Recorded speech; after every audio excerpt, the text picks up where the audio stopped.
당신이 1시간 일하면 1시간만큼의 돈을 받는 구조인가? 아니면 1시간 투자한 결과가 동시에 수십 명, 수천 명에게 영향을 미치는가? 당신의 노동은 소모되고 있는가? 아니면 확장되고 있는가? 여러분은 성공합니다. 여러분이 그걸 원했기 때문이죠. 안녕하세요. 하와이 대저택입니다. 네, 여러분. 모두가 돈을 벌고 싶어 합니다. 누구나 경제적 여유를 갖고 자신이 원하는 삶을 살고 싶어 하지만 사실 쉽지가 않죠. 왜일까요?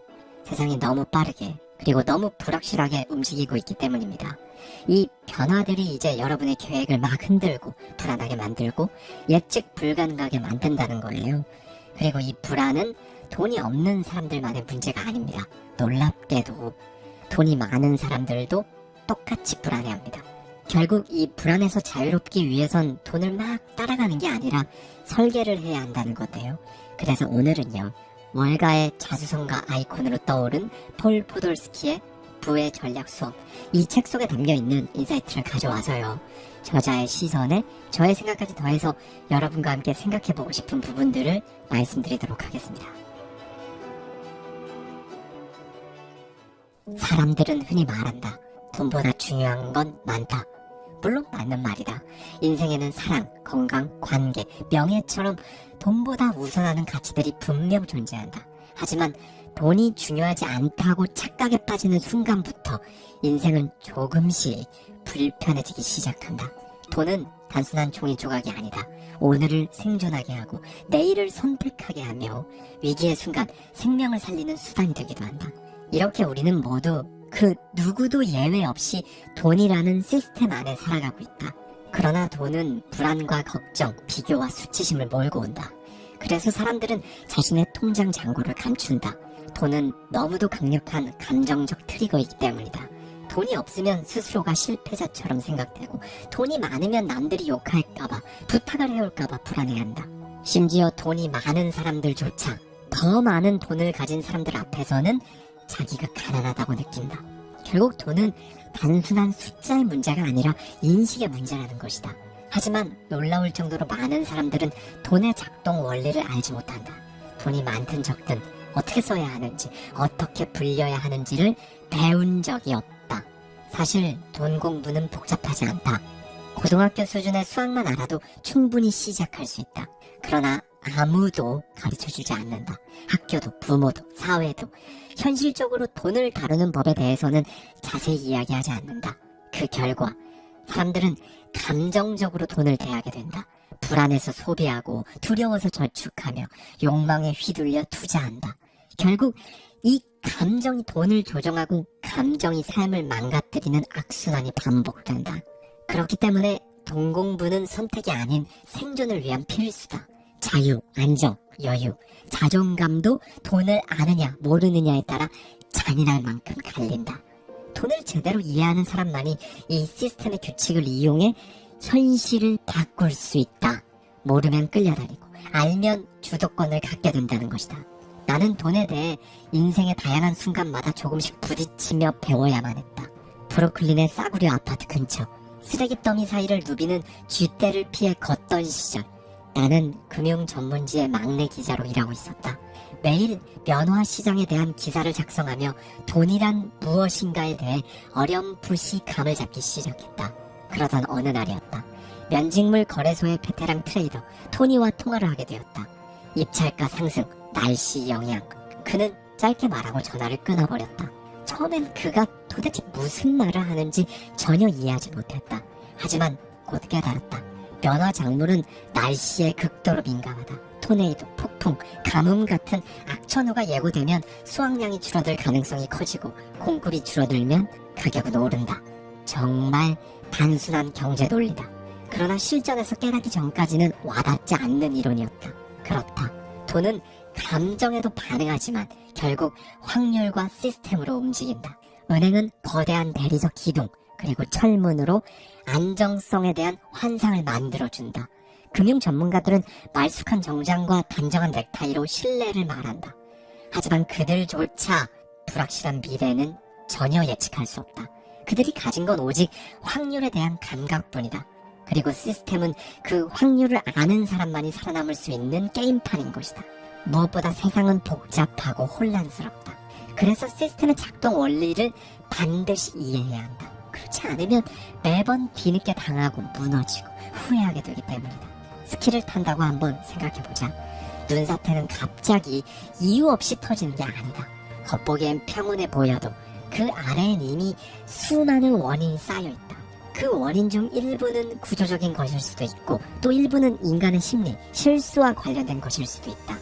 여기에 예상 밖의 변수까지 더해지면 눈사태 위험을 순식간에 증폭시킨다. 그리고 어느 한 지점, 작은 자극 하나로 산 전체가 무너진다. 결국 그 개별적인 원인들을 큰 그림으로 이해하고 준비해야만 눈사태라는 위험으로부터 피할 수 있는 것이다.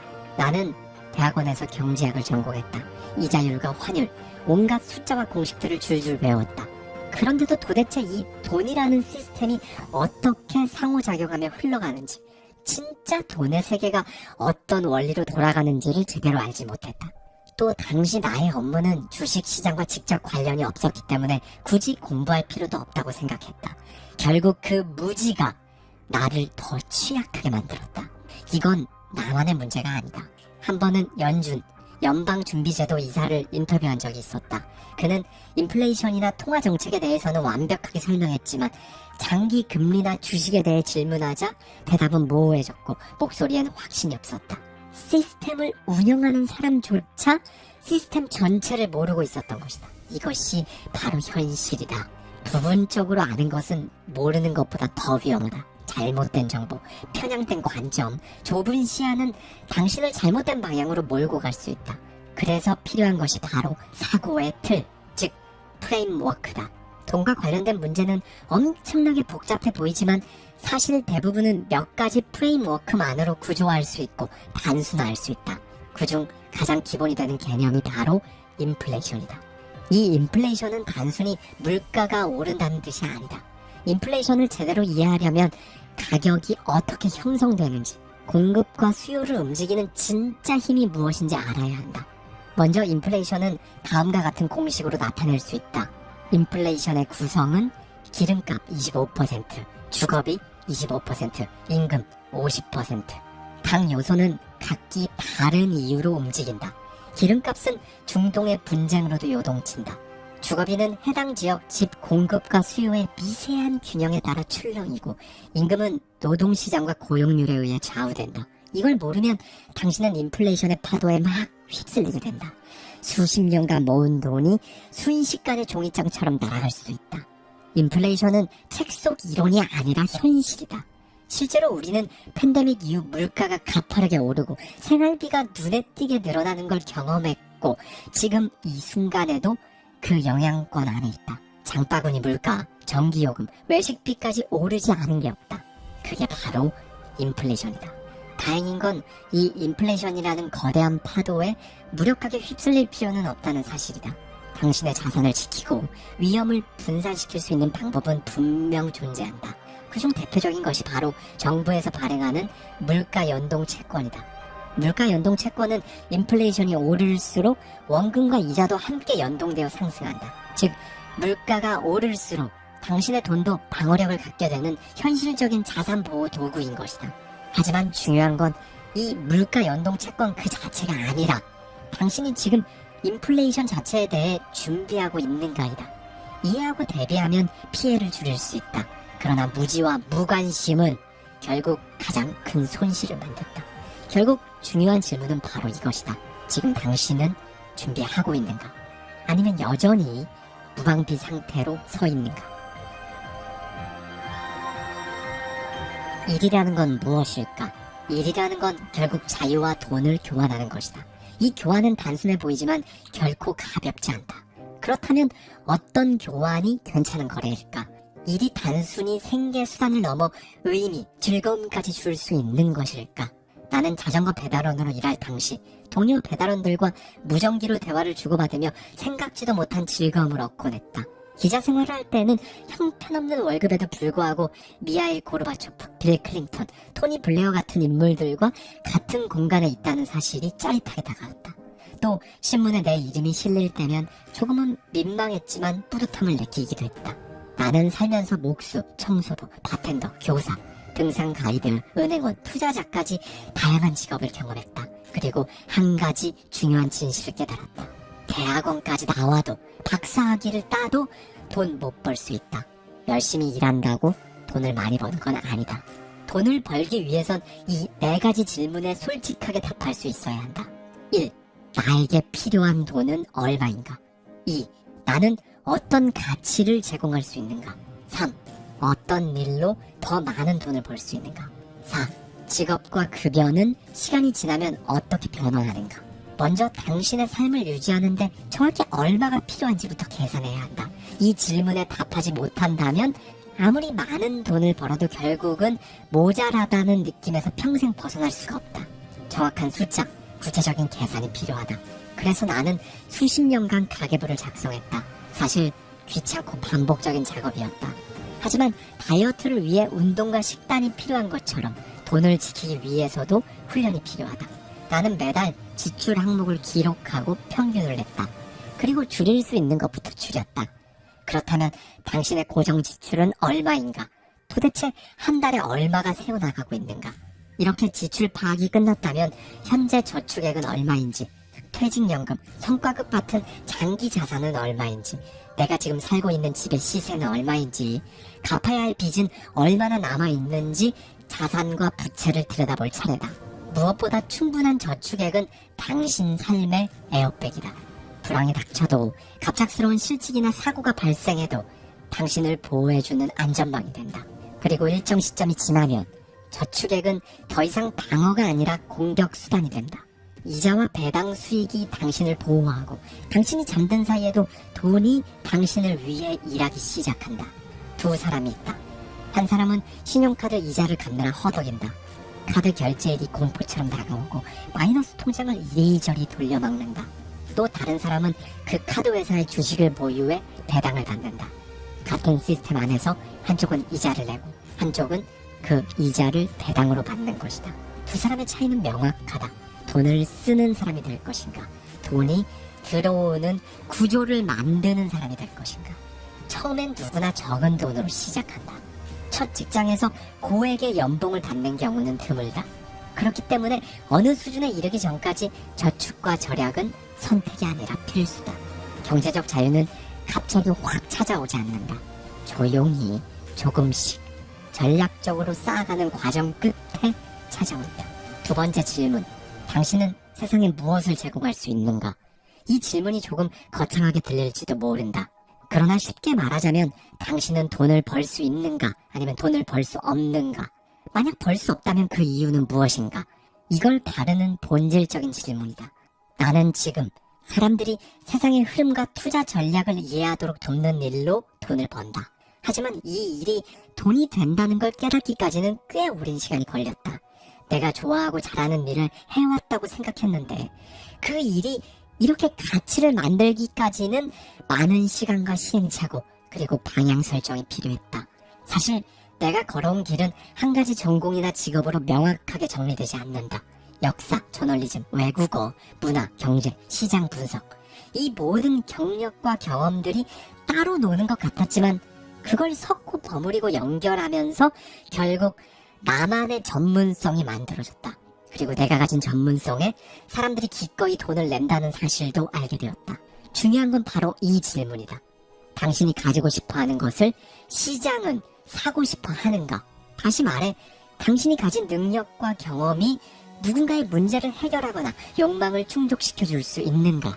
그리고 돈을 내고서라도 얻고 싶은 것인가? 이 질문에 그렇다고 대답할 수 있다면 당신은 이미 세상에 가치를 제공하고 있는 사람이다. 그리고 바로 그 지점에서 당신의 경제적 자유가 시작된다. 그렇다. 돈은 가치에 반응한다. 그리고 그 가치는 얼마나 많은 사람들이 원하느냐에 따라 증명된다. 당신이 가진 것을 누군가는 간절히 원한다면 당신은 이미 돈을 버는 사람이고 나아가 시장을 움직이는 사람이다. 세 번째 질문. 어떤 일로 더 많은 돈을 벌 수 있는가? 의사의 몸값이 높은 이유는 단순하다. 수요는 많지만 그 일을 할 수 있는 사람은 소수다. 대체 불가능한 전문성이 있기 때문이다. 이것이 바로 가격이 결정되는 방식이다. 공급이 적고 적고 수요가 높으면 가격은 반드시 오른다. 하지만 여기서 한 가지 짚어볼 점이 있다. 희소성만으로는 충분하지 않다. 스케일이 없으면 수익도 제한적이다. 의사는 아무리 능력이 뛰어나도 하루에 진료할 수 있는 환자 수에 한계가 있다. 그가 잠을 자고 있을 때 돈은 들어오지 않는다. 즉, 이 구조엔 스케일이 없다.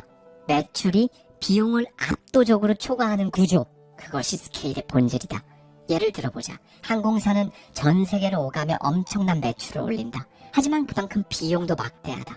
비행기 유지, 유가 변동, 규제, 인건비, 안전 이슈까지. 그래서 항공사엔 스케일이 없다. 반면 구글은 스케일 그 자체다.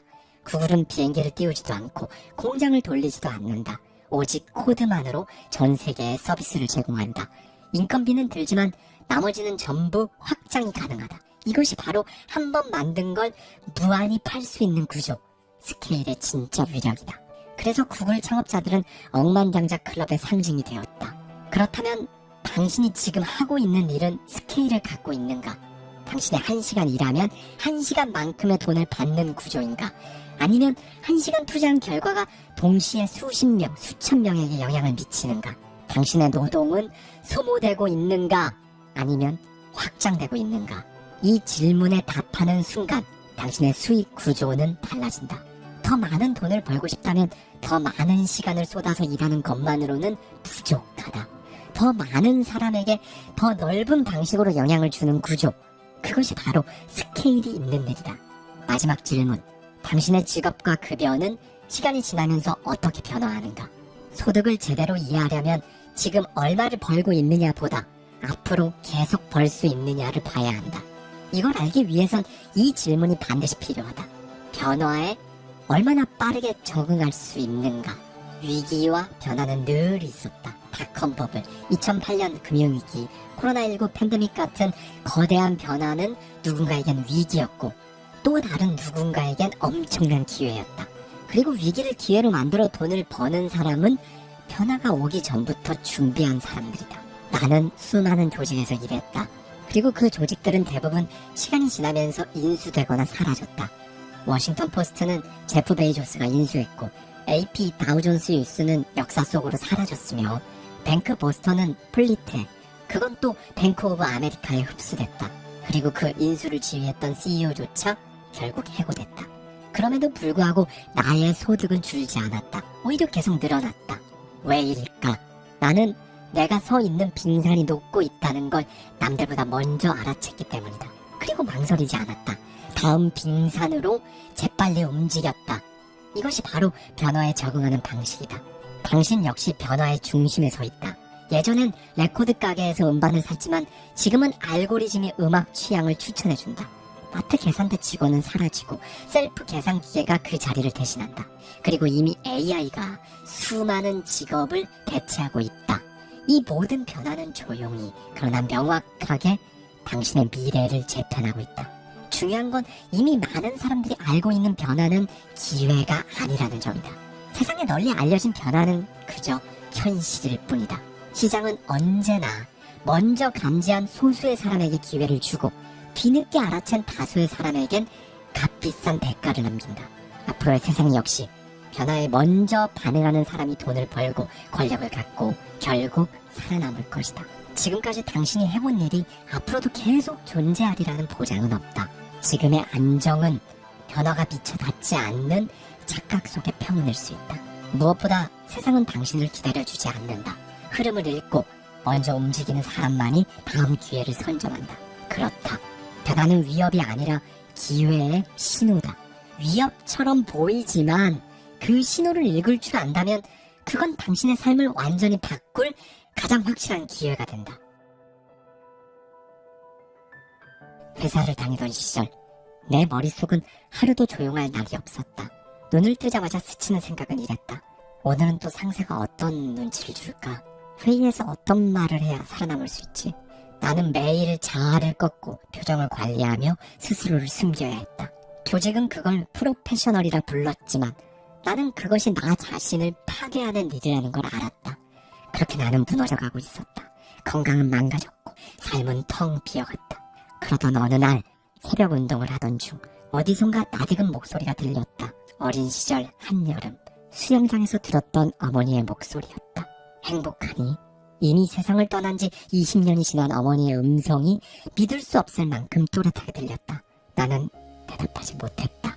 아니, 아무 말도 할 수 없었다. 그날 이후로 계속 스스로에게 묻게 되었다. 지금 나는 행복한가? 지금 나는 원하는 삶을 살고 있나? 내가 원하는 삶은 뭐지? 이제 나는 경제적으로 자유롭다. 나의 시간을 원하는 대로 사용할 수 있고 하고 싶은 일을 할 때 누군가에게 허락을 받지 않아도 된다. 내가 좋아하는 글을 쓰고 유능한 사람들과 함께 투자하며 내 방식대로 살아가고 있다. 물론 그 자체로 감사한 일이다. 하지만 더 본질적인 변화는 돈이 아니라 감정이었다. 예전에 나는 불안 앞에서 언제나 무너졌다. 초조하고 흔들리면 내 스스로를 막 의심했고 사람들에게도 방어적으로 대했다. 그러나 지금의 나는 그 불안을 알아차릴 수 있다. 아, 지금 내가 불안하구나.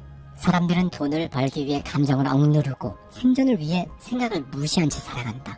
돈을 벌기 위한 과정에서 감정을 마치 통제해야 할 장애물처럼 여긴다.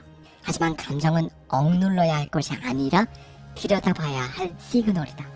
불안할 때는 불안할 만한 이유가 있었고 초조할 때는 경계해야 할 것이 분명히 있었으며 슬플 때는 내가 진짜 원하는 것이 무엇인지 드러나곤 했다.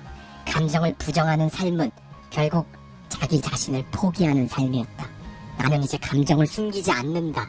그 대신 감정을 관찰하고 그 안에서 나를 움직이는 진짜 욕망을 찾아낸다. 이전에 나는 감정을 적으로 여겼고 그래서 늘 그 감정에 끌려다녔다. 그게 나의 엄청난 단점이라고만 생각했다. 하지만 지금은 감정을 정보로 본다. 감정은 메시지다. 그것을 읽을 수 있으면 삶의 방향이 달라진다. 이제는 불안이 찾아와도 주저앉지 않는다. 오히려 그 불안과 마주 앉아 대화한다. 내가 지금 무슨 선택을 하려 하기에 이렇게 흔들리는 건가? 이렇게 감정의 목소리를 들으면 나는 더 강해지고 더 명확해진다. 그 깨달음이 나를 더 자유롭게 만들었다. 타인의 기대에 맞춰 사는 삶은 편하다. 하지만 그 삶은 결코 나를 만족시키지 못했다. 진짜 자유는 나에게 선택권이 있을 때 생겼다. 그리고 선택권은 대부분 돈과 감정에 대한 이해에서 비롯되었다. 나는 이제 돈을 도구로 쓴다. 돈에 끌려다니지 않고 돈을 내 방식대로 사용한다. 그리고 어떤 감정 속에서도 내 중심은 무너지지 않는다. 이것이 바로 내가 얻은 진짜 부다.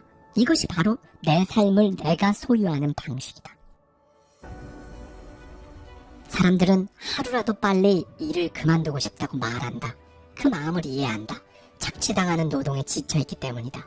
하지만 돈이 충분해졌을 때, 원하는 만큼의 부를 이뤘을 때, 그때도 당신은 일을 하고 싶을까? 그렇다면 실제로 부를 이룬 사람들은 어떨까? 일을 멈췄을까? 그렇지 않다. 정확히 말하면 인간은 하고 싶은 일을 멈출 수 없는 존재다. 왜냐하면 인간에게 일이란 단순한 경제활동이 아니라 생존 본능과 맞닿아 있기 때문이다. 찰스 다윈은 이렇게 말했다. 생명은 본능적으로 움직인다. 살아있는 모든 생명체는 멈추지 않는다. 움직이고 변화하고 진화한다.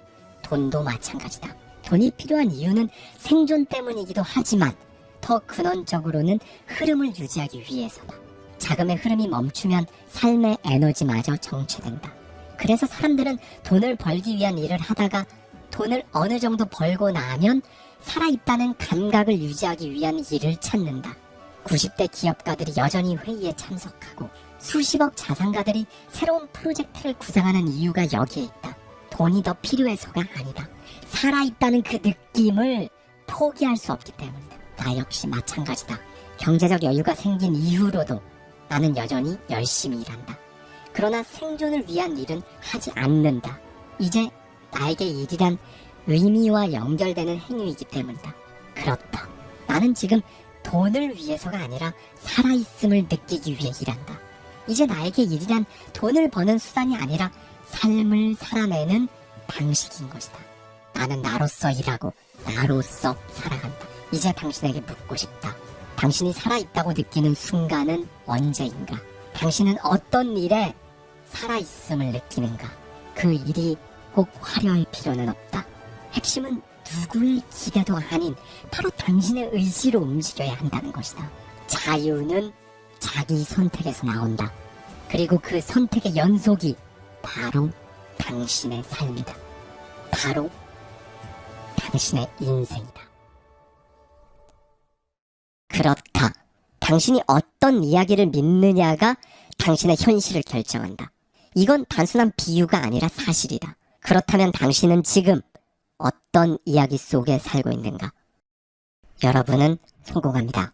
여러분이 그걸 원했기 때문이죠.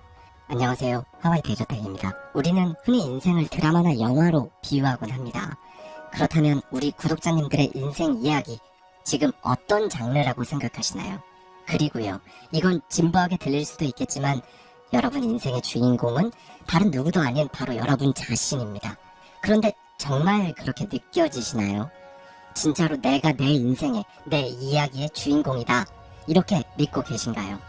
네, 그래서 오늘은요, 벤 엠브리지의 이야기는 어떻게 인생의 무기가 되는가, 이 책 속에 담겨있는 인사이트를 가져와서요, 저자의 시선에 저의 생각까지 더해서 여러분과 함께 생각해보고 싶은 부분들을 말씀드리도록 하겠습니다. 몇 년 전 나는 오랜 꿈이던 맨체스터 대학교 심리학과 교수 자리에 올랐다. 내 인생의 정점이라 믿었던 순간이었다. 하지만 현실은 달랐다. 기쁨도 잠시, 차가운 현실이 기다리고 있었다. 학계라는 또 다른 전쟁터에서 살아남아야 했기 때문이다. 그 세계에서 생존하려면 반드시 통과해야 할 관문이 있었다. 하나, 논문을 권위 있는 학술지에 실을 것. 둘, 연구비를 따낼 것. 하지만 나는 그 두 가지에서 모두 철저히 실패했다. 논문은 번번이 거절당했고 연구비 신청 역시 매번 탈락했다. 정말 혼란스러웠던 건 왜 실패했는지조차 알 수 없었다는 점이다. 혹시 연구 내용이 부족했던 걸까? 그건 아니었다. 내용은 충분히 흥미롭고 논리적이었으며 통계적으로도 설득력이 있었다. 실제로 동료들조차 이건 충분히 실리고도 남을 논문인데 라고 말했을 정도였다. 그런데도 결과는 언제나 참혹했다. 마치 온 마음을 쏟아 만든 작품을 세상에 내놨는데 모두가 외면하는 느낌이었다. 내가 뭘 잘못하고 있는 걸까? 점점 자존감은 무너졌고 무기력한 나날이 이어졌다. 그러던 어느 날 한 교수님이 내 논문을 읽어본 뒤 단 한마디로 핵심을 찔렀다. 자네에게 필요한 건 내러티브, 즉 이야기야. 그 순간 정신이 번쩍 들었다. 나는 심리학자인데도 인간의 뇌가 정보를 이야기 형식으로 저장하고 처리한다는 그 기본 원리조차 무시하고 있었던 것이다. 인간은 숫자로 설득당하지 않는다. 인간은 스토리에 움직인다. 그 순간 나는 깨달았다. 숫자보다 중요한 건 맥락이고 논리보다 더 강력한 건 서사라는 걸 말이다. 그때부터 나는 나의 연구 논문에 이야기라는 옷을 입히기 시작했다. 내가 왜 이 연구를 하게 되었는지, 이 연구가 세상에 어떤 의미를 갖는지, 내가 어떤 시행착오를 겪었고 그로 인해 어떤 질문에 도달했는지를 하나의 서사로 엮기 시작했다. 그러자 놀라운 일이 벌어졌다. 연구 내용은 그대로였는데 평가자들의 반응이 달라졌다. 연구비 심사위원들도 마침내 나의 연구에 관심을 갖기 시작했다. 그리고 나는 하나의 질문에 빠졌다. 사람들은 어떤 이야기에 끌리는가?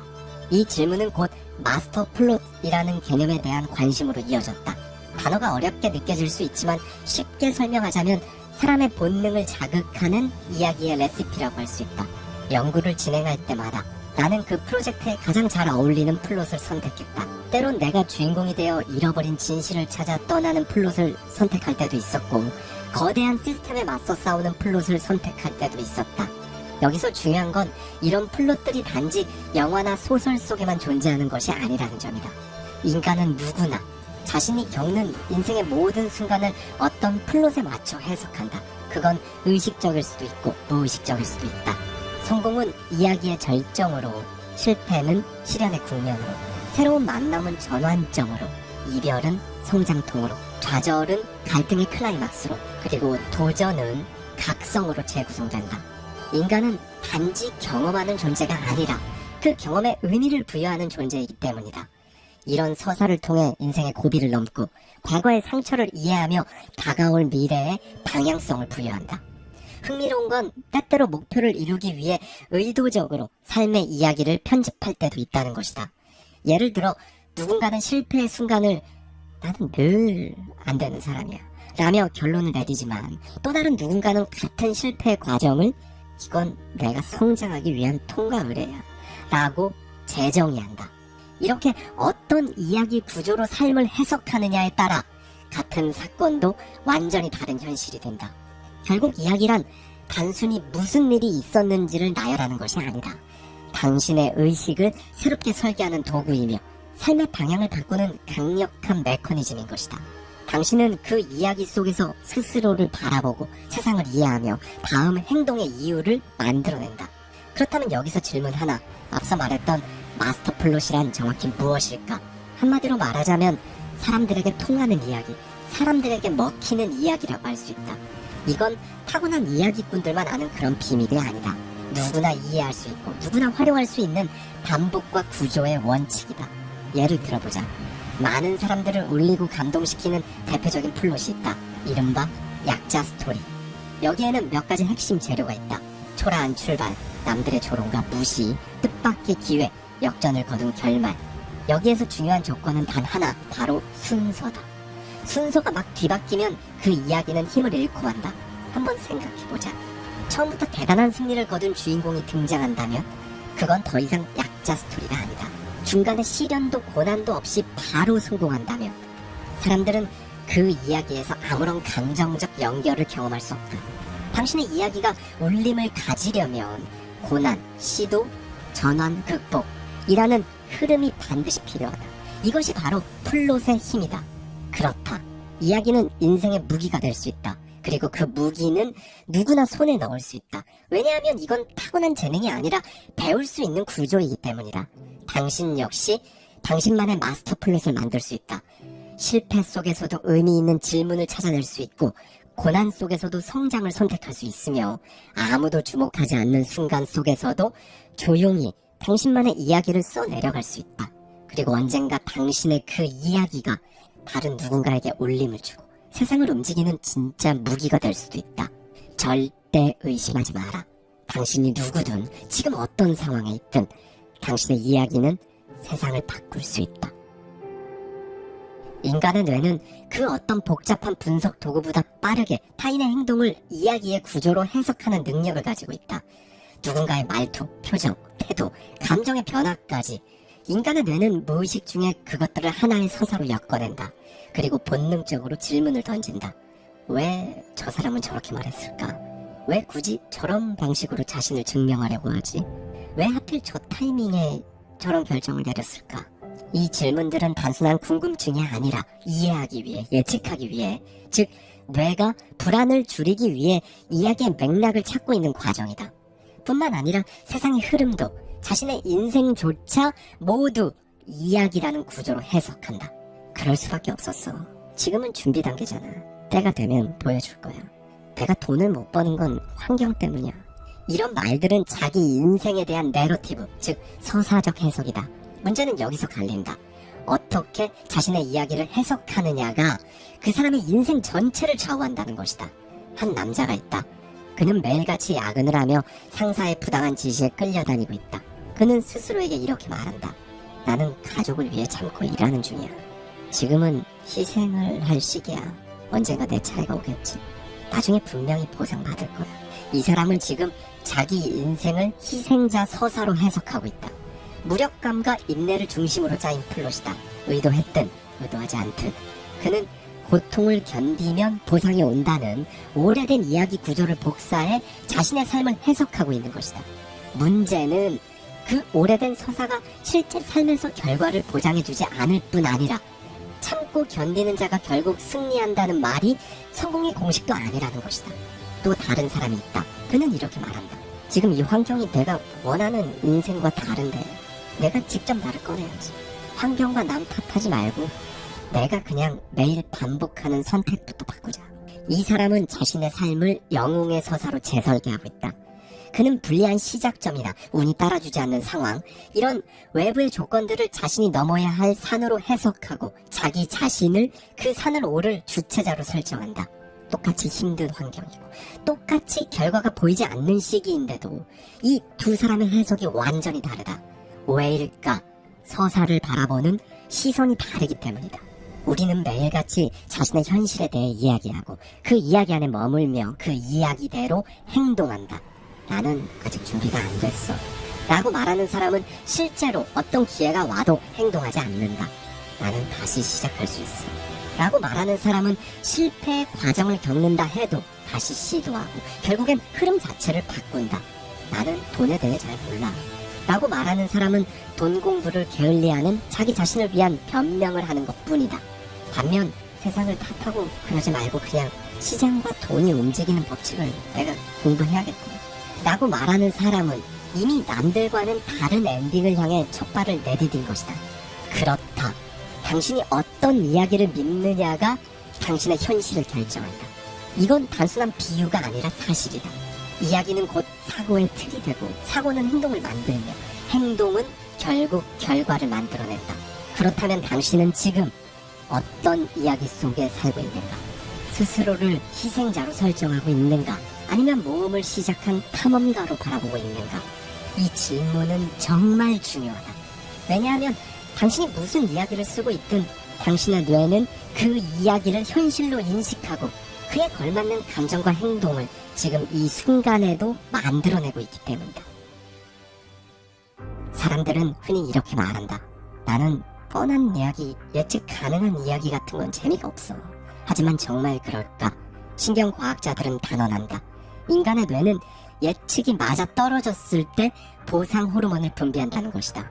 예를 들어 영화를 볼 때 주인공이 불길한 눈빛을 보이면 대부분의 사람들은 직감한다. 아, 곧 뭔 일이 벌어지겠구나. 그리고 그 예측이 적중했을 때 뇌는 깊은 쾌감을 느낀다.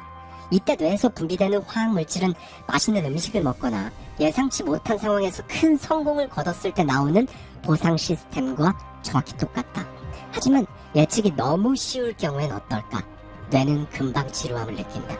반대로 전혀 예측할 수 없는 이야기는 혼란과 불안을 유발한다. 그래서 인간의 뇌가 진짜 좋아하는 이야기는 이런 것이다. 결말은 어렴풋이 예상되지만 그 과정은 반전과 긴장으로 가득한 이야기. 사람들은 그런 이야기를 통해 예측 가능한 놀라움을 경험하고 싶어한다.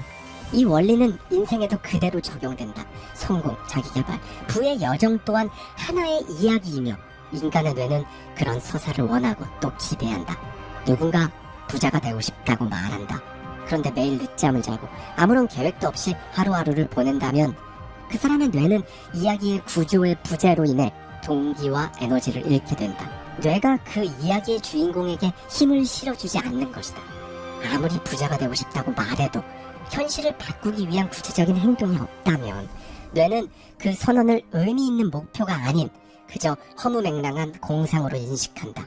결국 뇌는 이야기와 행동이 일치할 때만 그 서사를 진짜로 받아들인다. 하지만 말과 행동이 어긋나면 뇌는 동기 대신 냉소를 선택한다. 또 그 말이야? 이번에도 그냥 말뿐이지 뭐. 이런 시그널들이 무의식에 자리 잡기 시작하면 결국 감정도 움직이지 않고 행동도 따르지 않는 것이다. 쉽게 말해 뇌가 당신의 이야기를 믿지 않으면 당신 역시 움직이지 않게 된다. 반대로 뇌를 진짜로 자극하는 이야기 구조가 있다. 말 그대로 돈도 백도 없이 가난한 환경에서 나고 자랐지만 어느 날 어떤 사건이나 사람 또는 책 한 권을 통해 이대로는 안 된다는 자각을 하게 되고 그 순간부터 조금씩이지만 현실을 바꾸는 행동을 시작한다. 새벽에 눈을 뜨고 혼자 조용히 노트에 글을 쓰거나 온라인 수업을 듣거나 쌓이는 피로 속에서도 시간을 쪼개 자기만의 콘텐츠나 기술에 몰두한다. 당연히 처음엔 잘 안 된다. 실수하고 낙심하고 무시당하고 수십 번 포기하고 싶어진다. 그런데도 다시 일어난다. 영화 속 주인공처럼 고통을 안고도 계속 나아간다. 그리고 마침내 세상이 보기엔 하룻밤의 성공처럼 보이지만 사실은 오랫동안 켜켜이 쌓인 내러티브의 폭발이 현실 속에서 나타난다. 이런 이야기 구조는 이미 당신에게도 너무 익숙할 것이다. 수많은 자서전, 다큐멘터리, 성공 스토리에서 수없이 반복되어온 서사다. 그런데 놀랍게도 당신의 뇌가 이 반복적인 서사를 좋아한다는 것이다. 심지어 이 예측 가능한 서사에서 엄청난 쾌감을 느낀다. 왜일까? 그 이유는 단순하다. 이 플롯은 뇌가 믿을 수 있는 구조이기 때문이다. 결과를 어느 정도 예상할 수 있고 감정적 흐름이 논리적으로 연결되어 있을 뿐 아니라 자신을 그 이야기의 주인공으로 설정했을 때 실제로 현실과 연결된 동기를 유발하기 때문이다. 그러니까 예측 가능한 성공 서사 속에 자신을 일치시키는 사람일수록 실제로 성공을 향한 행동을 더 많이, 더 꾸준히 하게 된다. 그 사람의 뇌는 자신이 지금 어떤 장면에 있는지 이해하고 다음 장면으로 넘어가기 위해 어떤 행동을 해야 하는지 정확히 알고 있기 때문이다. 반면 뇌가 믿고 싶어하는 서사의 방향이 애초에 패배와 자기 한계로 설정되어 있는 사람도 있다. 나는 해도 안 되는 사람인데 뭐. 나는 원래 이런 팔자를 타고났어. 이런 부정적인 이야기를 스스로에게 반복하는 사람은 아이러니하게도 실패했을 때 마음이 편안해진다. 왜냐하면 그 실패가 자신의 내면 속 서사를 확인시켜주기 때문이다. 거 봐. 역시 이럴 줄 알았어. 실패를 통해 자신의 믿음을 증명받고 마치 낡은 예언이 실현되듯 자신이 그려놓은 이야기의 줄거리가 현실로 전개되는 걸 확인하는 것이다. 흥미로운 건 이렇게 부정적인 이야기조차 일관성 있게 반복되면 뇌는 거기서도 쾌감을 느낀다는 사실이다. 그렇기 때문에 계속 도전하기보다 차라리 체념하고 안주하는 방향으로 감정과 사고를 스스로 가둬버린다. 그렇다. 뇌는 진실을 기준으로 작동하지 않는다. 반복된 신호와 구조, 즉 일관된 서사를 기준으로 생각을 만들고 감정을 형성하며 행동을 결정한다. 그래서 성공이란 어느 날 갑자기 찾아오는 극적인 반전이 아니다. 우연처럼 보이는 성취도 사실은 오랜 시간 쌓인 예측 가능한 이야기 구조 위에 만들어진 결과다. 한두 번의 실패가 아니라 실패 후 다시 돌아온 이야기. 잠깐의 열정이 아니라 지속적인 반복 속에서 깊어지는 이야기.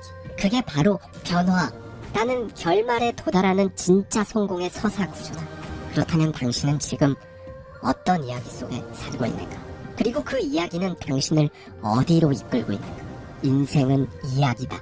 당신이 지금 쓰고 있는 그 이야기는 결국 당신이라는 사람을 완성할 것이다. BBC가 전세계 문학평론가와 인문학자, 언론인에게 이런 질문을 던졌다. 역사상 가장 위대한 이야기는 무엇입니까? 수많은 고전과 현대 문학을 제치고 1위로 꼽힌 작품은 바로 고대 그리스의 시인 호메로스가 남긴 서사시 오디세이아였다. 이 이야기의 주인공 오디세우스는 트로이의 전쟁을 승리로 이끈 영웅이었지만 그의 진짜 이야기는 전쟁이 끝난 그 순간부터 시작된다. 그는 고향 이타카로 돌아가기 위해 항해를 시작하지만 신들의 분노를 사 바다에서 길을 잃고 무려 10년간 세상을 떠돌게 된다. 죽을 고비는 셀 수 없이 반복된다. 그 여정은 말 그대로 생존의 기록이었다. 결국 동료들을 모두 잃고 홀로 살아남은 오디세우스는 신들의 세계와 인간의 세계, 삶과 죽음의 경계를 넘나들면서도 가족을 향해 남은 생을 향해 나아간다. 그렇다면 왜 사람들은 수천 년 전에 쓰인 이 오래된 이야기를 역사상 가장 위대한 서사라고 말할까? 왜 지금도 수많은 영화와 드라마, 게임과 소설 속에서 오디세이아의 구조가 끊임없이 반복되고 왜 그 이야기의 감정선에 사람들은 여전히 깊이 공감하고 때로는 눈물을 흘릴까? 그건 이 이야기가 인간이라면 누구나 마음속 깊이 믿고 있는 삶의 진실을 놀라울 만큼 정확하게 담고 있기 때문이다. 주인공 오디세우스는 전쟁에서 이긴 위대한 영웅이었지만 그의 인생은 원치 않는 순간에 원치 않는 방식으로 무너지고 흔들리고 길을 잃었다. 계획한 대로 되지 않는 인생 속에서 살아남아야만 했고 실패는 한 번이 아니라 수없이 반복됐다. 의지를 꺾는 시련들이 밀려왔지만 결국 가족이 기다리는 집으로 그는 다시 돌아온다. 이 이야기는 지독히 현실적이다. 지금 이 세상을 살아가는 방식과 놀라울 만큼 닮아있고 당신 역시 오디세우스와 다르지 않다. 이 이야기가 위대한 이유는 훌륭한 문학 작품이어서가 아니다. 바로 당신의 이야기이기 때문이다. 당신도 지금 이렇게 느끼고 있을 것이다. 왜 이렇게 인생이 계획대로 안 되냐? 열심히 사는데 왜 맨날 그대로야? 하지만 오디세우스도 그랬다. 무너지고 다시 일어나고 또 좌절하고 다시 힘을 냈다. 그리고 결국에는 돌아왔다. 당신이 지금 처절한 고난 속에 있다고 해도 계획했던 것들이 엉망이 됐다고 해도 그건 당신 인생이라는 이야기 속 단지 하나의 장면일 뿐이다. 물론 지금 그 장면이 고통스러울 수 있다. 창피하고 후회스럽고 도망치고 싶을 만큼 망가졌을 수도 있다. 하지만 중요한 건 당신의 이야기가 아직 끝나지 않았다는 것이다. 무엇보다 당신의 뇌는 끝까지 살아남는 이야기를 믿고 싶어한다. 당신이 죽지 않고 포기하지 않고 결국 돌아오는 이야기, 성공하는 서사를 원한다. 그렇다면 이제 성공의 정의를 다시 물어야 한다. 성공이란 단순히 많은 돈을 벌고 멋진 차를 타고 넓은 집에 살고 유명해지는 것만 의미할까? 아니다. 진짜 성공이란 수없이 넘어졌지만 끝까지 나를 잃지 않고 돌아오는 힘이다. 진짜 성공이란 아무도 보지 않는 밤에 항해를 멈추지 않는 용기다.